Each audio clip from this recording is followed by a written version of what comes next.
Всем привет! Сегодня я расскажу вам кратко о Хэллоуине и где его отмечают страшнее всего, а именно с реальными трупами. Оставайся до конца, будет интересно. Меня зовут Олег Казов, и ты на новом канале «Свободный мир». Кстати, на новых каналах нет рекламы. А если ты поддержишь меня подпиской или лайком, то буду очень признателен. Если вдруг видео не зашло, то лайк можно забрать назад. Итак,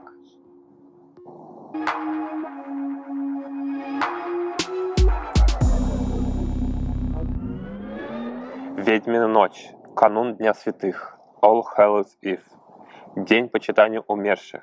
Эти и другие названия в разные годы давались неоднозначному, по мнению многих, празднику, который отмечается в последний день кельтского календаря, 31 октября. Хэллоуин – современное название праздника, истоки которого прячутся, по одной из версий, в традициях древних друидов, кельтов Ирландии и Шотландии.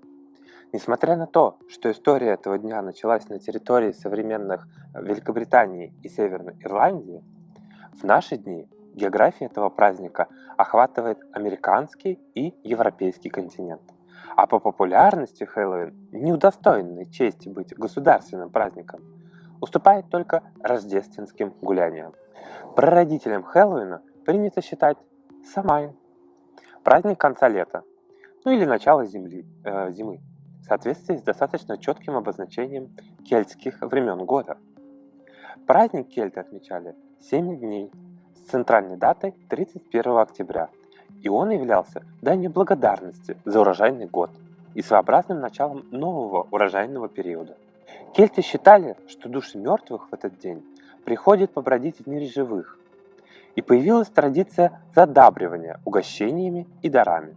Примерно в XVI веке эта традиция преобразовалась, и начиная с 1934 года мы знаем ее под фразой «trick or treat» – забаву для детей надевать тканевые маски, ходить по соседям от двери к двери, требовал угощения и мелко шаля. Литературно это можно перевести как «угощение» или «шутка». Важным атрибутом праздника является маскарад. Сравнительно недавно, в начале 20 века, но прочно укоренившийся обычай, впервые маскарадные костюмы упоминаются в Шотландии в 1895 году. В украшении домов в основном традиционные цвета. Это оранжевый и черный. Из элементов декора – тыквы, монстрики, паутина, различные чучела. Все то, что может реально напугать. В восторге от Хэллоуина и дети. В этот вечер им позволяется раскрасить себя и, надев карнавальные костюмы, ходить по соседям. Им мелко проказничать, если кто-то вдруг будет скуп на угощение. Один из самых знаменитых атрибутов Хэллоуина – светильник Джека или Джек-о'-лантерн. По легенде, Джек повстречал дьявола, однако смог его обманом заманить на дерево, нацарапав на стволе крест и выпив себе привилегии. В конце жизни, прошедшей в пьянстве и грехе, Джек не смог попасть в рай. Дьявол по уговору не стал забирать его в ад, но дал Джеку маленький уголек из адского пламени, который тот из сохранности положил в пустую репу. С тех пор Джек скитается по земле и не может найти себе места.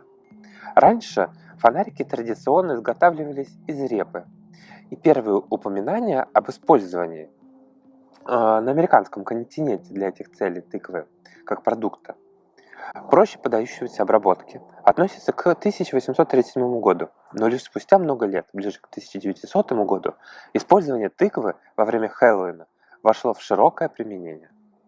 В наши дни стало вполне логичным, что главным угощением праздника стали блюда из тыквы, ведь после вырезания из оболочки овоща различных рожиц надо девать куда-то оставшуюся мякоть.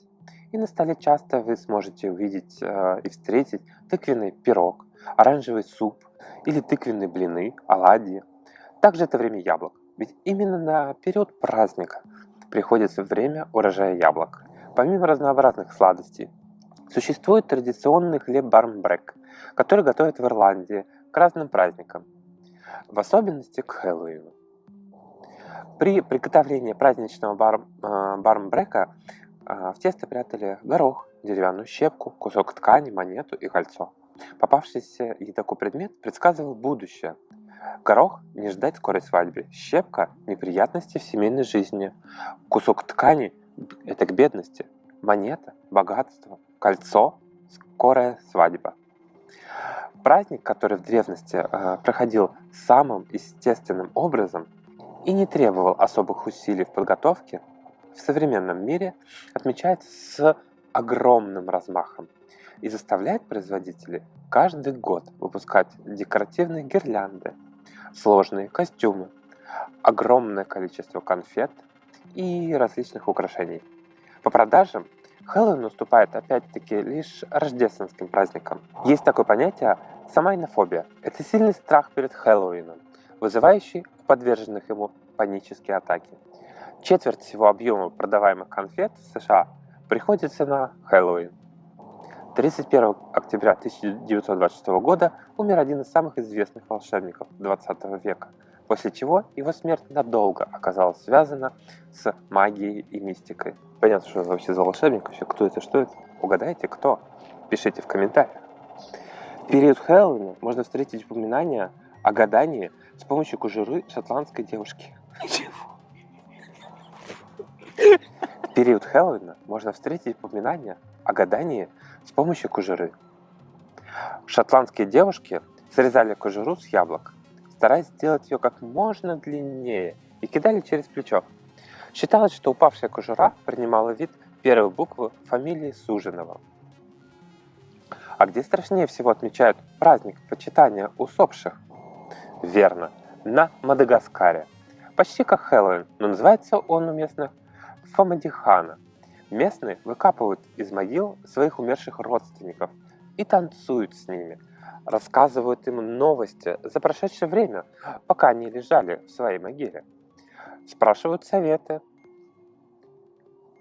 А если оторвать лоскуток ткани от умершего и положить под подушку, то это якобы избавит женщин от бесплодия. Всем запрещено плакать о них, тыкать в них и называть по именам. И это 21 век, между прочим, Мадагаскар. Современный Хэллоуин в остальных странах мне больше по душе. Хочется уже быть более образованным и современным. А пока помните, что вы прекрасны. И Джек. Смотрите, какой Джек.